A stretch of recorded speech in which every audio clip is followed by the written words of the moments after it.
जैसा कि last episode में हमने देखा कि जियान 3000 थंडरबोल्ट को प्राप्त करके सीधे टार के अंदर आ गया था और वहाँ उसे बाई चैंग ने फाइट के लिए चुनौती दे दी थी। जियान अपनी डॉगी को एक्टिवेट करके क्विंग लियान बियान का यूज करता है, जिसे देखकर बाई चैंग कहता है कि यहाँ तुमसे कई स्ट्रॉन्ग प्लेयर हैं और उन तक पहुँचने के लिए तुमने जबरदस्ती ही पिल्स का यूज करके अपनी पावर्स इंक्रीज की है, लेकिन ये स्ट्रेंथ खोखली है और तुम्हें अब मुझसे कोई नहीं बचा सकता। जियान अपनी स्पीड का प्रदर्शन करते हुए उसके पास आने लगता है और बाईशान उस पर कई सारे भाले छोड़ता है, जिसे जियान अपनी तलवार से एक बार में ही नलिफाई कर देता है। लेकिन फिर भी बाईशान एकदम अपनी स्पेशल पार छोड़ता है तो जियान उसको काबू में नहीं कर पाता और उसकी तलवार नीचे जाकर गिरती है। ये देखकर पूरा पैनमैन घबरा जाता है और बाईशान भी उसे कहता है कि बिना वेपन के तुम लड़ोगे कैसे। वो फिर उस पर हमला करने के लिए आगे बढ़ता है, लेकिन जियान अपनी तेज स्पीड की वजह से वहाँ से पीछे हो जाता है और जियान जल्दी से आगे आकर उसके पीछे पहुंचकर उस पर हमला कर देता है,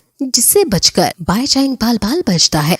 बाईशान भी सोचने लगता है कि आखिर ये इतना फास्ट कैसे हो गया। जियान फिर से उसके पास आकर उससे हैंड कॉम्बैट करने लगता है और उसके मुंह पर बहुत जोर से किक मारता है, जिसकी वजह से बाईशान दूर जाकर गिरता है और फिर गिरे हुए बाईशान पर जियान फिर से अटैक करने के लिए जब आता है तो बाईशान साइड में हो जाता है। जी जूनियर समझ जाती है कि वैली पर जाकर जियान ने जरूर नई स्किल्स प्राप्त की हैं, जिससे उसकी स्ट्रेंथ काफी ज्यादा बढ़ गई है। हैन यू के साथ जो आदमी है वो भी जियान की स्टाइल को देखकर हैरान है कि वो अपनी तलवार को छोड़कर हैंड कॉम्बैट करने में ज्यादा तत्पर क्यों है। जरूर उसकी तलवार में कोई प्रॉब्लम होगी। बाईशान भी अब जियान को अंडर एस्टिमेट करने की गलती पर पछताता है और अपनी फुल स्ट्रेंथ से लड़ने का डिसाइड करता है और जियान भी बिना तलवार के उससे कॉम्बैट फाइट करता है, जिसमें बाईशान बुरी तरह हार रहा होता है और फिर सोचता है कि शायद अब मुझे हैन जियान की दी हुई पिल्स को यूज करना ही होगा। हैन जियान ने व्हाइट गैंग को एक खास गिफ्ट दिया था, जिसे खाकर उसकी स्ट्रेंथ अचानक से बहुत ज्यादा बढ़ जाएगी।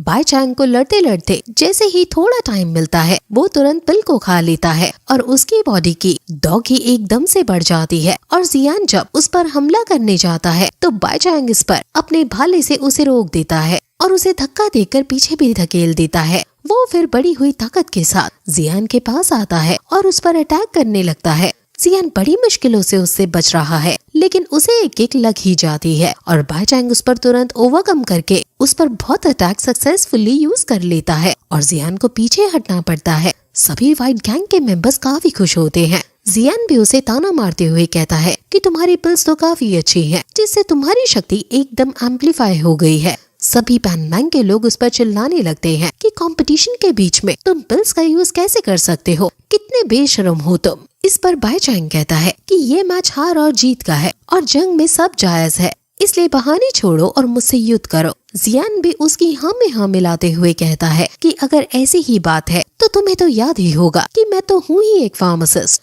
तो मेरी पिल्स कितनी खतरनाक होंगी, लेकिन मैंने अभी तक पिल्स का यूज नहीं किया, लेकिन अब तो मैं करूँगा। वो 5th ग्रेड की एक्जिला पिल्स को खा लेता है और उसकी भी डॉगी बार काफी बढ़ जाती है। वो अपनी फ्लेम्स को निकालकर अब लड़ाई के लिए एकदम तैयार है और वो बाईशान पर हमला करने के लिए तुरंत आगे बढ़ जाता है और दोनों के बीच फिर से कॉम्बैट फाइट होने लगती है और इसमें जियान जीतने लगता है। वो उसके भाले को पकड़कर उस पर अपनी फ्लेम से हमला करता है, जिससे उसका भी भाला दूर जाकर गिरता है।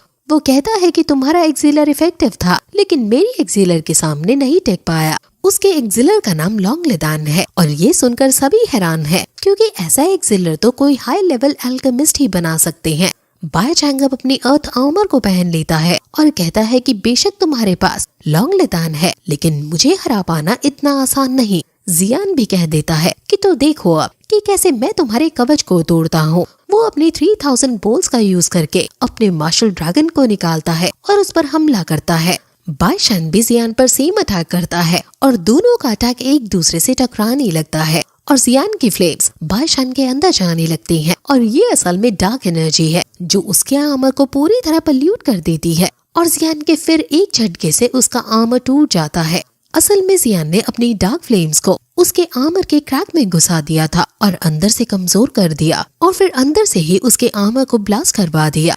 हैन यू जियान के दिमाग को देखकर काफी इम्प्रेस होती है और क्योंकि जियान ने बाईशान को हरा दिया है, इसलिए बाईशान की रैंकिंग अब जियान को मिल गई है। व्हाइट गैंग के मेंबर्स अपने लीडर बाईशान को संभालते हैं और सभी लोग जियान की जय जयकार करने लगते हैं। लेकिन जियान भी थोड़ा घायल हो गया था, इसलिए जी जूनियर तुरंत जियान के पास आती है और उसको वापस ले जाने लगती है। लेकिन तभी जियान के आगे एक काफी शक्तिशाली ऑरा वाला आदमी आता है जिसकी फ्लेम्स बहुत ज्यादा थी। ये और कोई नहीं बल्कि क्रैकिंग माउंटेन क्लैन के लीडर जिसका नाम लियू किंग है वो है। इसकी रैंकिंग टॉप 10 में है और ये ल्यूफी का भाई है। ये ल्यूफी वही है जिसका जियान ने चेम्बर यूज कर लिया था और उसके बॉडीगार्ड को कूद डाला था। ल्यूफी ने जियान की शिकायत अपने भाई लियू किंग से कर दी है और लियू किंग अपनी बहन का बदला लेने के लिए जियान के पास आया है। लियू किंग के पास इतनी शक्ति है कि वो जियान के बुद्धा लोटस फायर को भी रोक सकता है। लियू किंग जियान से कहता है कि मैंने सोचा नहीं था कि तुम बाईचैंग को हरा पाओगे। जियान भी अपनी तलवार निकाल कर कहता है कि शायद मैं लकी हो गया इस मैच में। लियू किंग जियान से कहता है कि तुम्हारे बीच शायद कुछ इनडायरेक्ट रिलेशंस, मनमुटाव है। ल्यूफी भी अब अपने भाई के पास आती है। जियान जी जूनियर को वापस ऊपर जाने को कहता है क्योंकि शायद यहाँ के हालात अब बिगड़ने वाले हैं। लेकिन जी जूनियर ऊपर जाने की बजाय आगे आती है और कहती है कि जो भी उस दिन हुआ था उसकी गलतफहमी उसी दिन ही दूर हो गई थी। जियान जब बिल्कुल भी गलत नहीं था और तुम ये मत सोचना कि इनर कोर्ट में सबसे स्ट्रांग होने की वजह से तुम सब उस पर अपना अधिकार जमाओगे। अगर तुम सच में फिर भी लड़ना चाहते हो तो पहले तुम्हें मुझसे लड़ना होगा। जी जूनियर भी अपनी फ्लेम्स को एक्टिवेट कर लेती है। ल्यूफी चिढ़ते हुए कहती है कि मेरा भाई कोई ऐसा वैसा स्टूडेंट नहीं है जिसे तुम सही या गलत सिखाओगी। और तुम जियान ये मत सोचना कि बाईचैंग को हराने के बाद तुम सबसे स्ट्रांग हो गए हो। तुम सिर्फ पिल्स पर डिपेंड हो और कुछ नहीं।